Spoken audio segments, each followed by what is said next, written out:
Olá! Vamos começar essa videoaula que tem como tema Gestão de Estoques, baseado no capítulo 12, Planejamento e Controle de Estoques, do livro de Administração de Produção de LAC.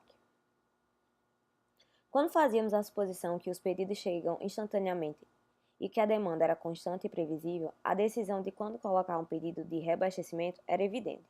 Um pedido seria colocado logo que o nível de estoque atingisse zero. Ela chegaria instantaneamente e evitaria qualquer ocorrência de falta de estoque. Se os pedidos de reabastecimento não chegam instantaneamente, mas há um lapso entre a colocação do pedido e a sua chegada ao estoque, devemos calcular o momento de fazer o pedido de reabastecimento, como mostrado na figura 1. O lapso, também chamado lead time, para um pedido chegar, neste caso, é de 2 semanas. Assim, o ponto de ressuprimento é o ponto no qual o estoque vai cair para zero menos o lead time do pedido. Outra maneira de analisar é o que ocorre no nível de ressuprimento, que é o nível de estoque terá atingido quando um pedido de reabastecimento deve ser colocado. Nessa situação é de 200 itens. Entretanto, isso presume que tanto a demanda como o lead time de pedido são perfeitamente previsíveis. Na maioria dos casos reais, é claro que não é assim. Tanto a demanda como o lead time de pedido são passíveis de variar. Nessas circunstâncias, é necessário fazer pedidos de reabastecimento antes do que seria o caso em uma situação puramente determinística. Isso vai resultar, em média, em algum estoque ainda presente quando os pedidos de reabastecimento chegarem. Trata-se de estoque de isolador ou estoque de segurança. A principal consideração no estabelecimento de estoque de segurança é que o estoque não deve faltar antes de chegar o pedido de reabastecimento. A estatística-chave no cálculo de quando o estoque de segurança permitir é a distribuição da probabilidade que mostra o uso do material durante o lead time de reabastecimento. Essas distribuições são uma combinação de distribuições que descreve a variação do lead time e a variação da taxa de demanda durante o lead time. Se o estoque de segurança for estabelecido abaixo do menor limite de distribuição do uso, haverá faltas a cada ciclo de reabastecimento. Se o estoque de segurança é estabelecido acima do maior limite de distribuição, não existem chances de ocorrer falta de estoque. Usualmente, o estoque de segurança é estabelecido com a base em uma probabilidade pré-determinada de que a falta de estoque não ocorrerá. A distribuição do uso durante o ressuprimento deve ser o eixo de parâmetro para o nível de estoque de segurança, contudo, esse valor pode variar para mais ou menos. Assim, vamos à aplicação de exercício de reabastecimento com incerteza proposto pelo autor na página 373. Uma empresa que importa tênis de corrida para venda em lojas de esporte nunca pode estar certa de quanto tempo a entrega vai levar depois de colocar o pedido. O exame de pedidos anteriores revela que, de um total de 10 pedidos, 4 levaram 3 semanas, 2 levaram 4 semanas e 1 levou 5 semanas. A taxa de demanda para esses tênis também varia entre 110 e 140 pares por semana. Existe uma probabilidade de 0,2 de a taxa de demanda estar entre 110 e 140 pares por semana e 0,3 chances de a demanda ser 120 ou 130 pares por semana. A empresa precisa decidir quando colocar pedidos de reabastecimento, se a probabilidade de falta do estoque precisa ser menor do que 10%. Assim, temos o lead time, 1, 2, 3, 4 ou 5 semanas, taxa de demanda, 110, 120, 130 e 140, e duas variáveis independentes. A realização desse problema será feita no programa Excel.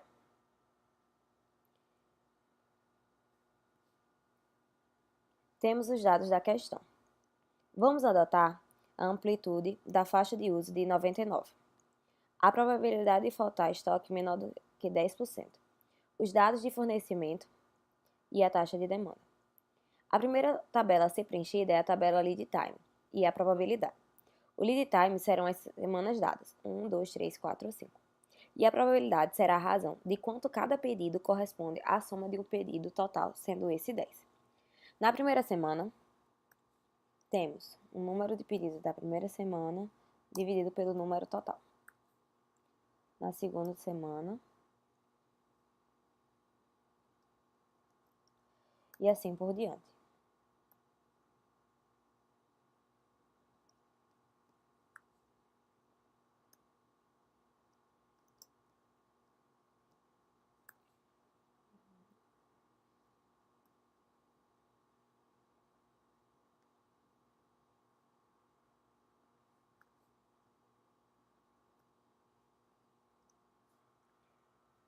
A segunda tabela a ser analisada é a da distribuição da taxa de demanda, sendo essa 110, 120, 130 e 140 e a sua probabilidade.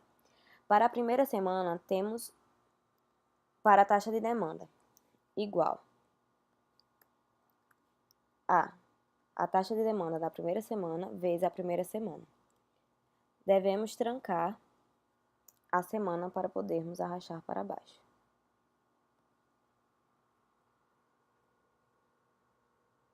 O próximo passo é multiplicar o valor da probabilidade da demanda pela probabilidade da semana.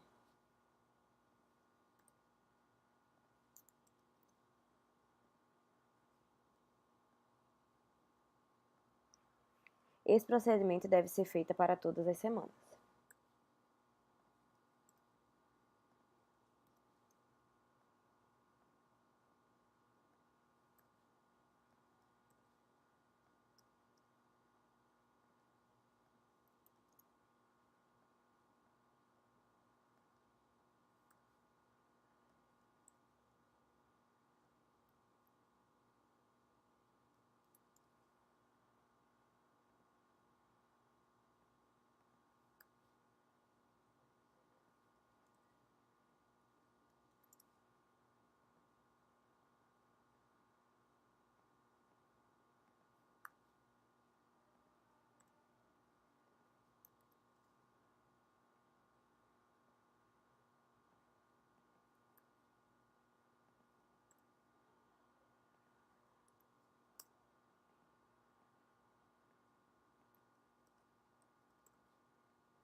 Com as distribuições do lead time e da taxa de demanda, iremos montar a distribuição do uso durante o ressuprimento. Temos de coluna probabilidade lead time maior que x. Uso o lead time com duas colunas, pois estas irão mostrar o intervalo. Verifica que o primeiro intervalo é de 0 a 99. Esse valor foi adotado na amplitude da faixa de uso. Uma coluna com 0, que na verdade é a soma da coluna.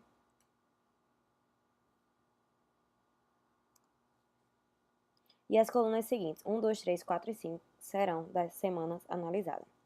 A primeira coluna tem a seguinte fórmula: 1 menos a soma desse intervalo. Ou seja, iremos fazer a soma acumulada da coluna 0, 0. As colunas de uso do lead time, o primeiro intervalo será de 0 a 99. O primeiro limite do novo intervalo será igual ao limite máximo anterior mais 1. O outro será igual ao limite inferior mais 99. Apenas arrastar para baixo. Esses valores podem ser variados de acordo com a taxa de demanda. O limite de intervalo será o valor máximo da demanda, 700, ou aproximado, como a gente usou 800. A coluna 0 será a soma da coluna, e cada linha deve ser a soma da sua linha. As demais colunas serão da semana, 1, 2, 3, 4, 5.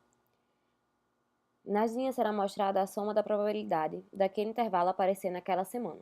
Para isso, temos igual soma cis,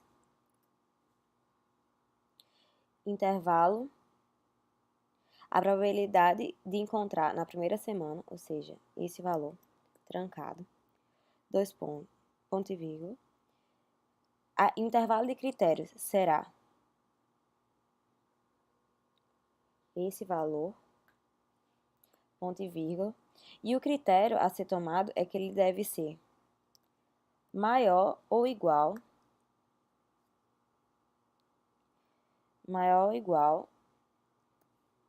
concatenado ao limite inferior, ponto e vírgula. E o outro intervalo de critérios é o mesmo intervalo, ponto e vírgula, só que dessa vez ele deve ser menor, ponto e vírgula, concatenado com o valor do limite superior. Bom, agora basta arrastar para baixo.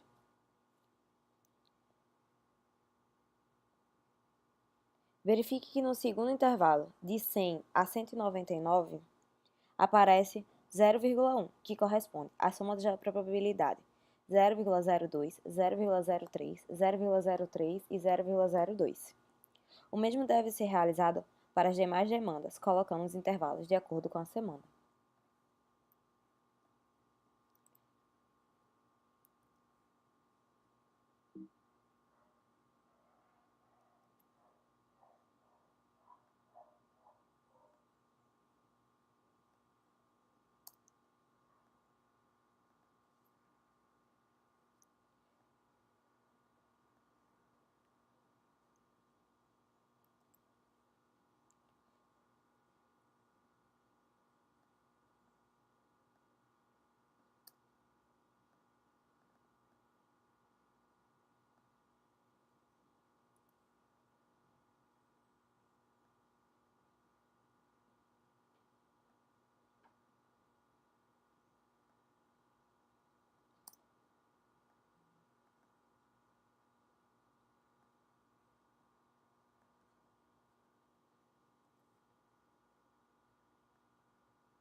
Com a tabela pronta, devemos analisar o que foi solicitado na questão, que corresponde à probabilidade de falta igual a 10%. Analisando a distribuição, temos que no intervalo de 500 a 599 tem a probabilidade de 8%, o que atende o solicitado. Ou seja, o cliente de tênis deve pedir nesse intervalo para que tenha uma probabilidade de falta de estoque de 10%. Veja as distribuições em forma de gráfico. Pronto, pessoal. Espero que tenham gostado. Até a próxima.